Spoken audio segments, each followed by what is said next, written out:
شرم اور حیا نام کی کوئی شے نہیں رہی، عصمت و عفت کا کوئی حساب نہیں، کوئی ذکر ہی نہیں۔ اور گواہیاں کیا ہے؟ پریزیڈنٹ کلنٹن نے کہا تھا 2 سال پہلے یا 3 سال پہلے، وہ جو ان کی اینوئل سپیچ ہوتی ہے، state of the union address, اس نے کہا تھا ان قریب ہماری قوم کی اکثریت حرام زادوں پر مشتمل ہوگی۔ یہ حرام زادے کا لفظ میں نے ترجمہ کیا ہے born without any wedlock. ایک تو ہوتا ہے ایک مرد اور عورت کی شادی ہوئی ہے، نکاح ہوا ہے، پھیرے پڑے، کچھ بھی ہوا ہے، لیکن اعلانیہ طور پر وہ اب شوہر اور بیوی کی حیثیت سے ہے، تو ان کی اولاد ہو رہی ہے، جائز اولاد ہے۔ ایک بغیر شادی کی اولاد ہو رہی ہے تو یہ حرامی ہے، حرام زادے ہے۔ انہوں نے کہا کہ ہماری قوم کی اکثریت حرام زادوں پر مشتمل ہوگی۔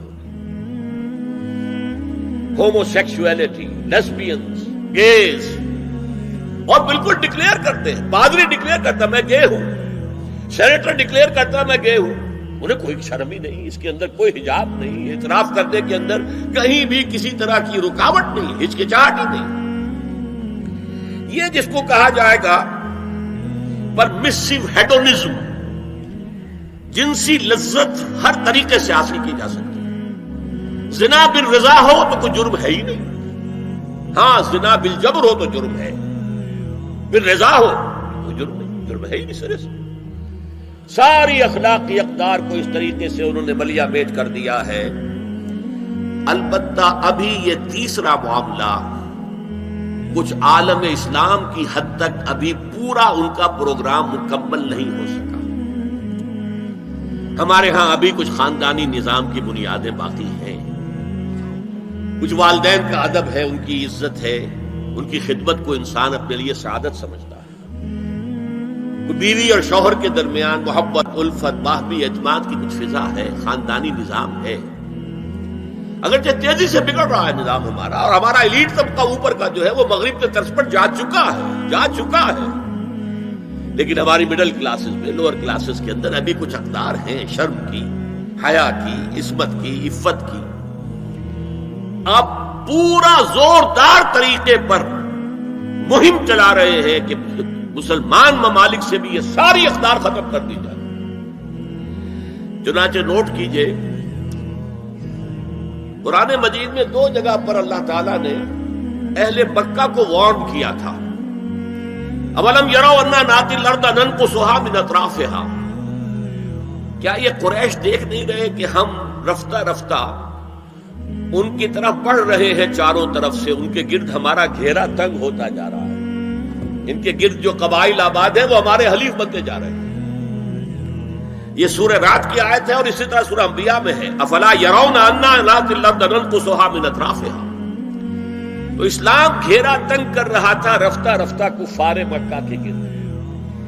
آج یہ برعکس ہے کہ یہ مغرب اور امریکہ کی عظیم قوت کو استعمال کرتے ہوئے، سول سپریم پاور آن ارتھ، آج یہ ہمارے گرد گھیرا تنگ کرتے چلے آ رہے ہیں کہ ہمارا معاشرتی نظام بھی تلپٹ ہو جائے، درہم برہم ہو جائے، ہماری اقدار بھی ختم ہو جائیں، ہمارے ہاں بھی عورت اور مرد بالکل برابر ہونے کے مدعی ہو کر میدان میں آ جائیں، عورت مرد بن جائے، مرد عورت بن جائے، مردوں کی شادیاں ہو جائیں کہ ایک مرد شوہر اور ایک مرد بیوی، اور رجسٹر ہو جائے شادی، لیسبینز کی شادیاں ہو جائیں کہ ایک عورت شوہر، ایک عورت بیوی، اور رجسٹر ہو جائے شادی۔ یہ سارا کام ناتی الارض ننقصها من اطرافها، اس کی مثال کیا ہے کہ پہلے اس پروگرام کے تحت 1994 میں کانفرنس ہوئی قاہرہ میں، عرب ورلڈ کا وہ مرکز ہے، اس لیے کہ عربوں میں تعلیم کے اعتبار سے، ٹیکنالوجی کے اعتبار سے سب سے آگے مصری ہے، تو یہ چونکہ ان کا ثقافتی اعتبار سے امام ہے، وہاں جا کر انہوں نے ڈیرا لگایا اور ان افکار کی اور ان نظریات کا پرچار کا معاملہ کیا۔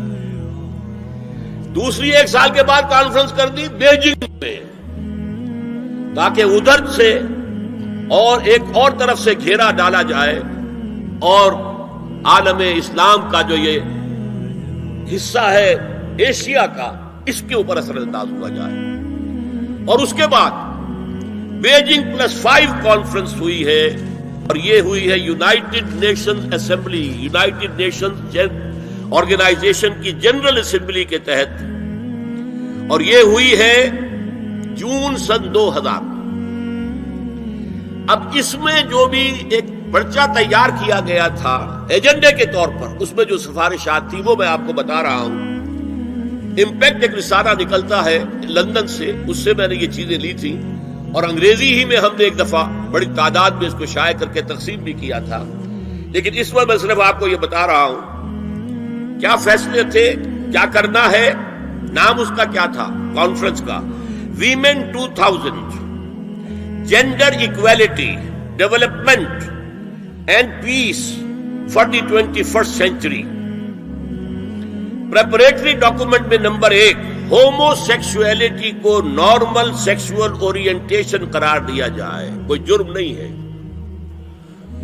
مرد مرد سے شہوت رانی کرے، عمل قوم لوط، یہ کوئی جرم نہیں، کوئی حرام نہیں، کوئی بری شے نہیں، نارمل اورینٹیشن ہے، یہ مزاج ہے۔ ایک شخص جو ہے عورت سے اپنی خواہش پوری کرنا چاہتا ہے، ایک مرد سے ہی کرنا چاہتا ہے، تمہیں کیا اعتراض ہے؟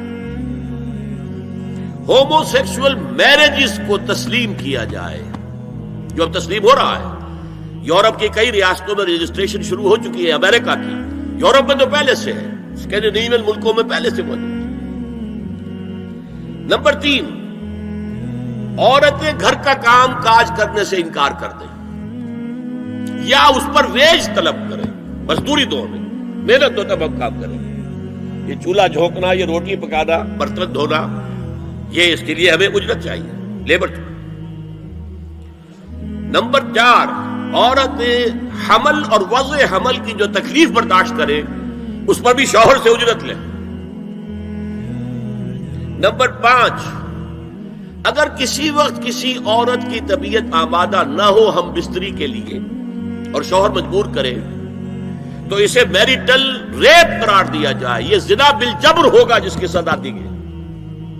شوہر اور بیوی کا معاملہ ہے، وہ بیوی کی طبیعت کسی وجہ سے آمادہ نہیں ہے اور شوہر انسسٹ کر رہا ہے تو یہ میریٹل ریپ، شادی شدہ ریپ، شادی شدہ لوگوں کے مابین زنا بالجبر شمار ہوگا۔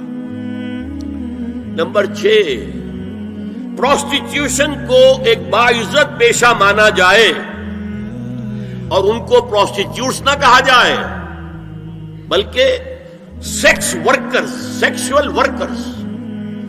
جیسے مرد ہے وہ اپنی جسمانی قوت استعمال کر رہا ہے، وہ چلا رہا ہے، کسی چلا رہا ہے، یا وہ کہیں اینٹیں ڈھو رہا ہے، یا کوئی اور دماغی صحت اپنے استعمال کر رہا ہے، ڈاکٹر بیٹھا ہے اس نے لکھ رہا ہے، فیس لے رہا ہے، عورت بھی اپنے جسم کے ایک عضو کو استعمال کر رہی ہے تو وہ سیکسول ورکر ہے اور وہ پیشہ ہے اور وہ باعزت ہے، اس پر قتل کوئی قتل نہ ہو۔